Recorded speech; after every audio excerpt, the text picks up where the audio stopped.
All right, welcome to today's Explainer. We're diving straight into one of the absolute biggest challenges in sports science, which is figuring out how to transform those subjective, totally breathtaking sporting moments into hard, objective data. To do this, we're going to use the ultimate test case, Diego Maradona's legendary 1986 World Cup performance against England.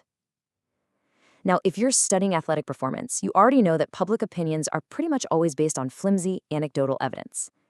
So today, we're going to bypass all that and actually build a mathematical model to evaluate true sporting greatness. Here's our roadmap for today. We'll start with measuring greatest moments, then move to objective variables in action, look at pressure and high-stakes execution, explore culture and tactical cunning, and finally, we'll wrap up by building a ranking system. Let's get right into it. Section 1. Measuring greatest moments, from subjective awe to objective data. Okay, let's peel back the layers of what is basically the most famous 4-minute sequence in football history. Picture this. It's the 1986 World Cup quarterfinal in Mexico City. The heat was absolutely intense. The sun was baking the stadium, and Maradona was tasked with navigating this incredibly crowded midfield, having to bypass multiple English defenders. As sports scientists, we don't just look at a play like this and say, wow. We have to ask, how do we actually quantify the exact movement efficiency required to pull off something this spectacular? Well, to truly grasp what happened, we literally have to ground ourselves in the spatial constraints and metrics of the pitch where this miracle took place. A standard soccer field is up to 120 meters long and 90 meters wide. And every single time a player makes a run, they are essentially solving complex geometric problems in real time. Their speed and trajectory mathematically affect these calculations on the fly. Players are constantly having to adjust distances, their angle to the goal, and the proximity of the opposition. So, to evaluate a goal's greatness, we have to measure exactly how an athlete manipulated those spatial constraints. It's wild to think about, but just 4 minutes apart, we see a brilliant juxtaposition of styles by the exact same player.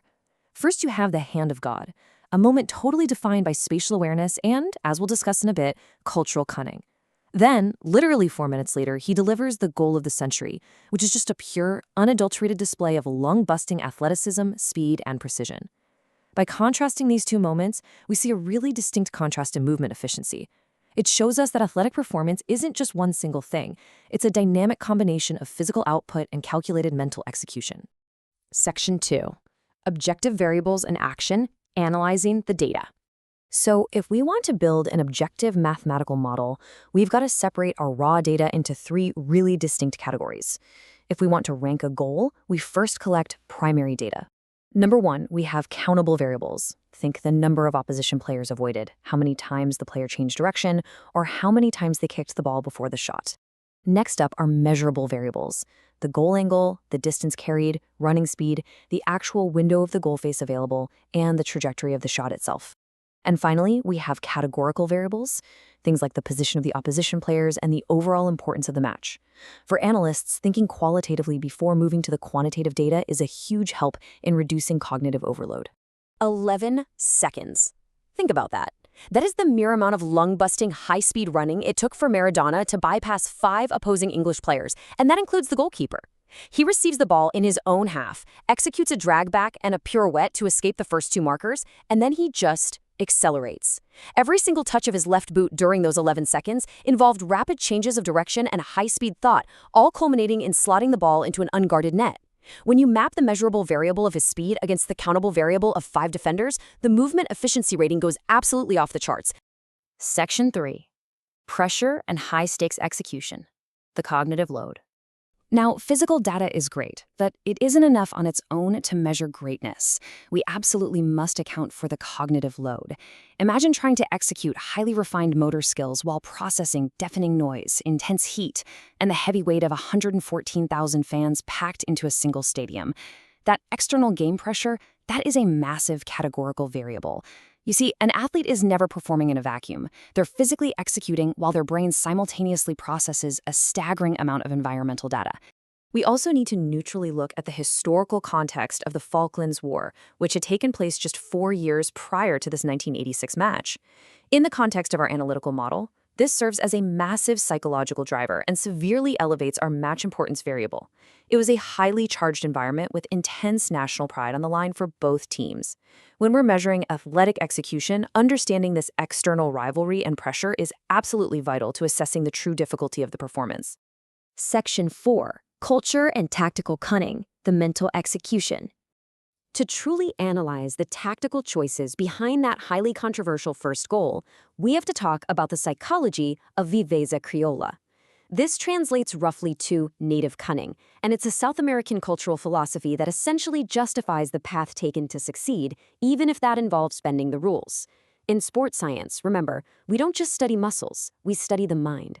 Looking at the first goal, we see an athlete whose split-second tactical decision was heavily influenced by this cultural framework, choosing a highly unconventional and, yes, illegal method to solve a spatial problem on the pitch. You've probably heard Maradona famously describe the goal as being scored a little with the head of Maradona and a little with the hand of God.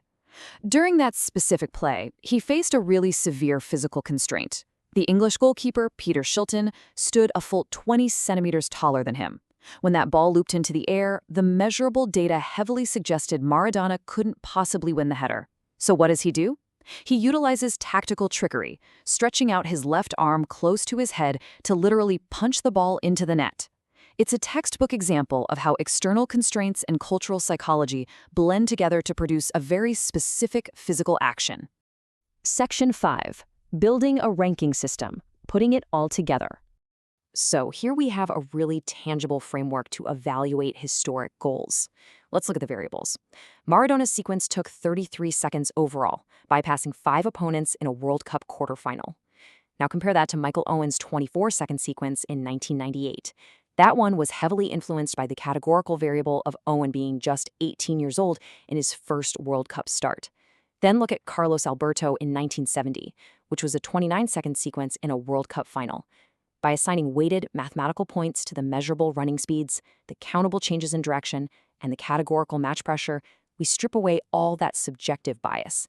The data tells us exactly how these performances stack up against one another, allowing us to scientifically determine player skill and goal greatness. I want to leave you with this provocative challenge. Can a sporting miracle actually be mapped? The next time you witness a breathtaking athletic performance, don't just stop at subjective awe. Dig deeper.